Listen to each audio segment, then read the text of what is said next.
जम्मू में आज बीजेपी की विजय संकल्प रैली में जम्मू, सांबा और कठुआ से 50,000 से अधिक लोगों की जुटेगी भीड़। प्रधानमंत्री मोदी रैली को करेंगे संबोधित।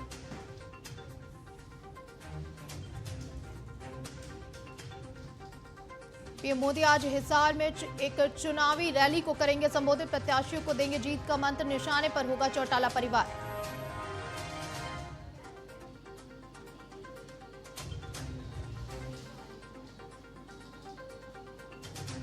एसआईटी आज तिरुपति मंदिर का करेगी दौरा। मंदिर प्रशासन के अधिकारियों के साथ करेंगे बैठक। अन्य अनियमितताओं की भी करेगी जांच।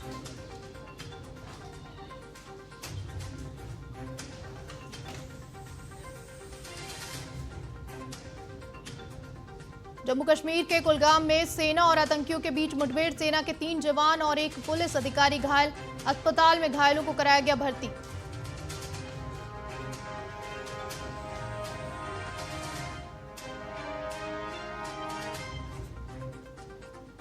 इजराइल के हमले से एक बार फिर दहल उठा लेबनान। इजराइल का दावा, हिजबुल्लाह के हेडक्वार्टर में कोई जिंदा नहीं बचा।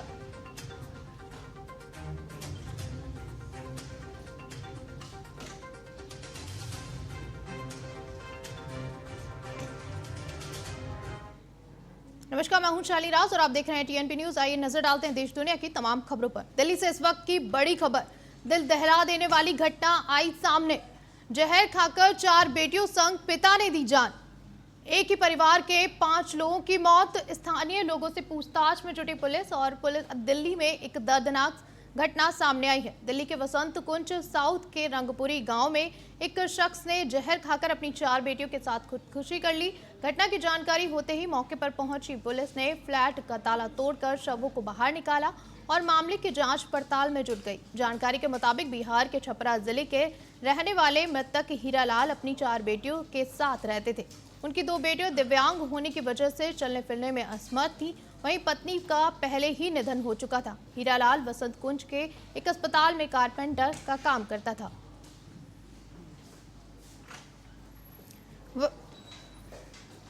वहीं इस खबर पर अधिक जानकारी के लिए हमारे साथ जुड़ रहे हैं सागर मलिक।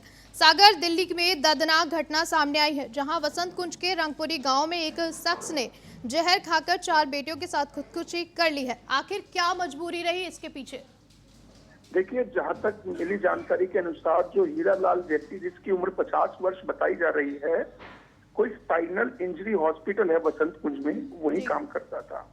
और बता रहे हैं कि इनकी पत्नी की पहले ही मौत हो चुकी थी और परिवार में इनकी 4 बेटियां थी, नीतू, निशी, नीरू और निधि, जो इनके साथ रहती थी। और जहां तक जानकारी मिली है कि चारों ही बेटियां विकलांग होने के कारण चलने फिरने में असमर्थ थी, जिस पर बच्चों की देखरेख के चलते उस पर काफी दिमाग पे प्रेशर था, जिसकी वजह से उसने सभी को जहर देकर खुद जहर खा के इसमें आत्महत्या कर दी। ये घटना शुक्रवार सुबह लगभग 10:18 पे इस घटना की सूचना पुलिस को दी जाती है पड़ोसियों द्वारा घर से बदबू आने के बाद, जिसके बाद पुलिस मौके पे पहुंच के दरवाजे को तोड़ती है तो अंदर का जो है नजारा देख के पुलिस भी सन्न रह जाती है, क्योंकि वहां पे 5 लाशें पड़ी जी। तो अभी तक पुलिस द्वारा यही जानकारी दी गई है। तो क्या कुछ खबर लगी है कि क्या किस वजह से खुदकुशी की गई है? हाँ, अभी तक वजह खुल के सामने नहीं आई है, लेकिन जहां तक पुलिस का ये बयान है कि पुलिस का ये कहना है कि चारों बेटियों की विकलांगता के चलते ये परेशान चल रहा था, क्योंकि इनकी पत्नी भी नहीं थी और उन बच्चों की देखरेख करने वाला भी इनके घर में कोई मौजूद नहीं था, जिसकी वजह से ना तो ये नौकरी कर पा रहे थे और ना ही अपने बच्चों का ध्यान रख पा रहे थे। इसी वजह से अभी तक जो मामला सामने आया है कि आत्महत्या का मामला सिर्फ यही बताया जा रहा है। जी, बहुत बहुत शुक्रिया अधिक जानकारी के लिए सागर।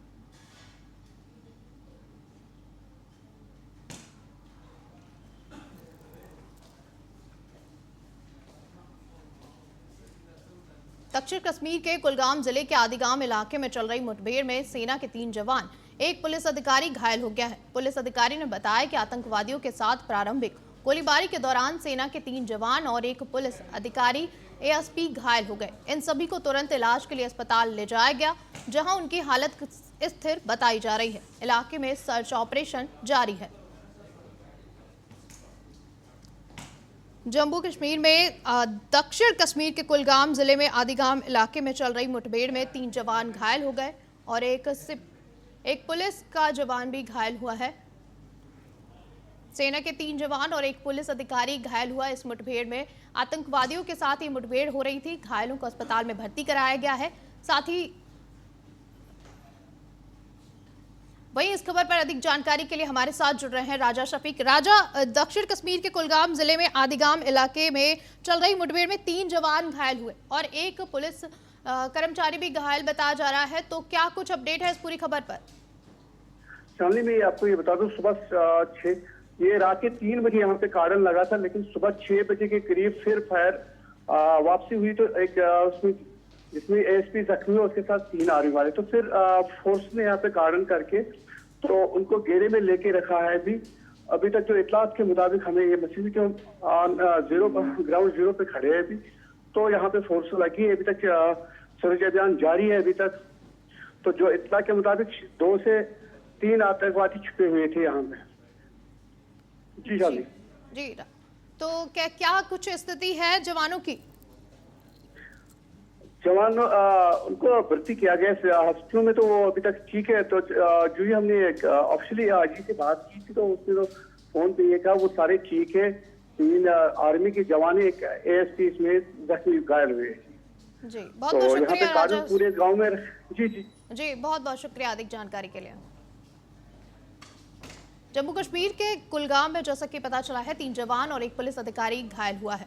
वहीं यह आतंकवादियों से मुठभेड़ के दौरान हुआ। हालांकि घायलों को अस्पताल में भर्ती कराया गया है और उनका इलाज चल रहा है। जम्मू कश्मीर के कुलगाम में मुठभेड़ देखी गई है, जहां पर 3 जवान शहीद, 3 जवान का घायल हुए हैं और एक पुलिस अधिकारी भी घायल हुआ है।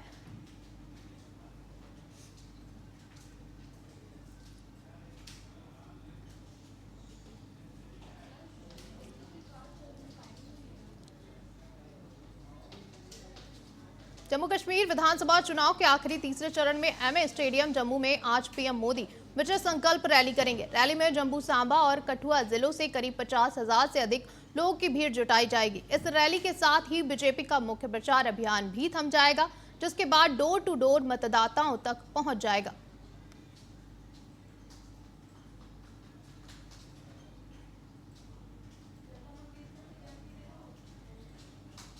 प्रधानमंत्री नरेंद्र मोदी आज हरियाणा के हिसार में बड़ी चुनावी रैली को संबोधित करेंगे, जहां सभी पार्टियां जोरों शोरों के साथ ही अपनी पार्टी का प्रचार करने में जुटी हुई हैं। इसके बाद पीएम मोदी विशाल रैली को संबोधित करेंगे।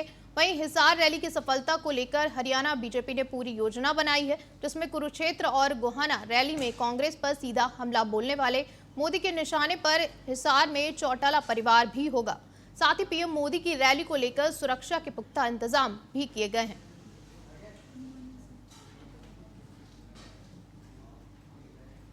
तिरुपति प्रसादम विवाद की जांच के लिए बनी एसआईटी आज तिरुपति मंदिर का दौरा करेगी।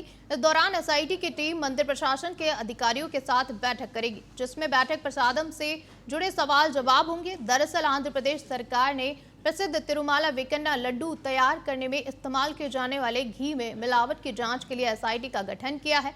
इसके साथ ही एसआईटी तिरुमाला में पिछली वाईएसआर कांग्रेस पार्टी के शासन के दौरान हुई अन्य अनियमितताओं की भी जांच करेगी।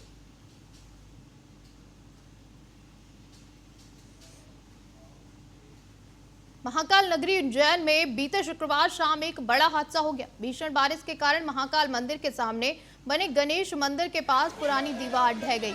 इस हादसे के मलबे में दबे 2 लोगों की मौत हो गई, जबकि कई लोग गंभीर रूप से घायल बताए जा रहे हैं। शोर सुनकर दौड़े आसपास के लोगों ने सभी घायलों को इलाज के लिए अस्पताल पहुंचाया। घटना की सूचना पुलिस को दी। घटना की जानकारी मिलते ही पुलिस मौके पर पहुंची और प्रशासनिक टीम ने बचाव कार्य शुरू कर दिया।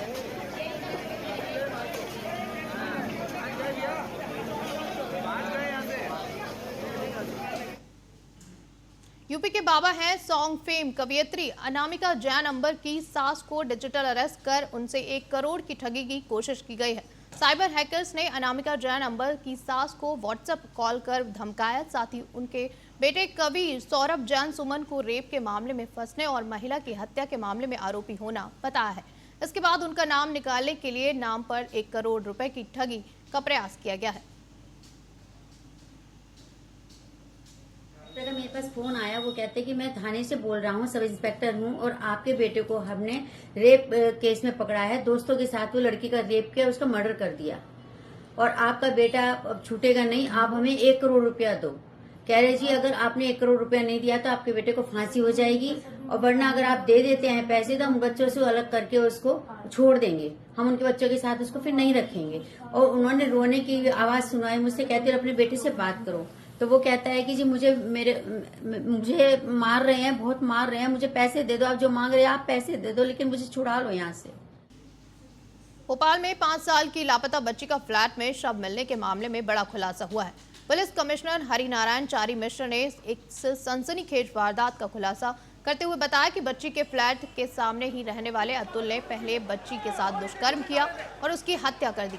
पुलिस ने आरोपी के साथ उसकी मां और बहन को गिरफ्तार कर लिया है।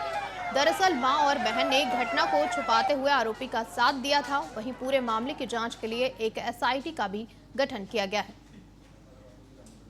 शाहजहानाबाद क्षेत्र में 2 दिन पूर्व एक बच्ची की गुमशुदगी की रिपोर्ट पर उसमें तत्काल अपहरण का प्रकरण कायम किया गया और इस पूरे घटनाक्रम की जांच के लिए लगातार लगभग 100 से ज्यादा पुलिसकर्मी लगातार उस घटनास्थल के आसपास सर्चिंग करते रहे। उसमें पुलिस ने लगातार प्रयास किया। उस पूरे घटनाक्रम में आज उस सर्चिंग में पुलिस को सफलता मिली, जिसमें कि ज्ञात हुआ कि उस व्यक्ति के निवास स्थल के सामने ही एक जगह छुपा करके एक युवक के द्वारा उसको हत्या करके छुपा दिया गया था। उस पूरे घटनाक्रम में पुलिस ने न सिर्फ उस को बरामद किया बल्कि उसमें शामिल अन्य दो आरोपी हैं उनको भी पुलिस ने पहचान। गौरेला पेंड्रा के मरवाही में सट्टा कारोबारियों के खिलाफ पुलिस को बड़ी कामयाबी मिली है। बता दें कि पुलिस को कल्याण और गोल्डन नंबरी सट्टा खेलने वाले गिरोह के सक्रिय होने की सूचना मिली थी, जिस पर पुलिस ने कार्रवाई करते हुए 8 सट्टा के ठिकानों पर दबिश दिया है। वहीं आरोपियों के पास से 8 मोबाइल फोन, व्हाट्सएप और लाखों के सट्टा के लेन देन के रिकॉर्ड्स और लगभग 20,000 रुपए बरामद हुए हैं। वहीं पुलिस की सूचना मिलने पर आधार पर अन्य स्थानों की खोज में जुटी हुई है। मरवाही पुलिस के द्वारा ऑनलाइन गैम्बलिंग के ऊपर में एक अच्छी कार्रवाई की गई है, जिसमें विशेष सूचना प्राप्त हुई थी। उसमें अलग अलग साइबर और मरवाही टीम का गठन करके जो है सभी जगह पे रेड कार्रवाई की गई थी और इसमें 8 आरोपियों की गिरफ्तारी की गई है, जो ऑनलाइन सट्टा कुछ प्लेटफॉर्म्स जैसे ग्रैंड एक्सचेंज, थंडर एक्सचेंज इसके माध्यम से संचालित कर रहे थे। और इसके जो मुख्य सरगना स्नेहिल गुप्ता नामक व्यक्ति और आयुष जायसवाल जो मरवाही थाना के रहने वाले हैं, इनकी और साथ में 6 और सहयोगियों की इसमें गिरफ्तारी की गई है। सभी के मोबाइल फोन जब्त किए गए हैं, लगभग 20,000 रुपए नगद जब्त किया गया है और लाखों की सट्टा पट्टी इनसे बरामद की गई है और अग्रिम बेचना इसमें जारी है। इजराइल के हमले से लेबनान एक बार फिर दहल उठा है। इजराइल के बैरूत के दहिया में हिजबुल्लाह के हेडक्वार्टर पर जबरदस्त हमला कर दिया। इस भीषण हमले में हिजबुल्लाह का हेडक्वार्टर पूरी तरह से तबाह हो गया। इजरायली सेना का दावा है कि इस हमले में हिजबुल्लाह के हेडक्वार्टर में कोई भी जिंदा नहीं बचा है। जो भी अंदर था सभी लोग मारे गए हैं। इजराइल के बंकर बस्टर बम से लेबनान में तबाही मची है। हिजब हेडक्वार्टर पर 60 बंकर रॉकेट दागे गए। इस तबाही में हिजबुल्लाह चीफ नसरुल्लाह के मारे जाने की खबर है, हालांकि इसकी अभी पुष्टि बाकी है। दावा यह किया जा रहा है कि इजरायली हमले में नसरुल्लाह की बेटी और उसके भाई हाशिम सफ़ी अल-दीन की मौत हो गई है। हाशिम हिजब कार्यकारी परिषद का चीफ था।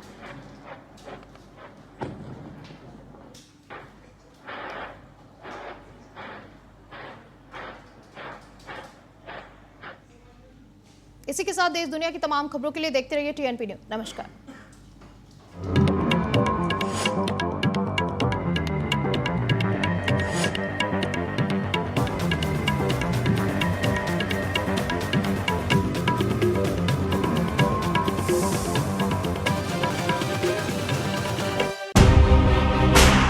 दोस्तों, क्या आप भी एक न्यूज एंकर या रिपोर्टर बनना चाहते हैं?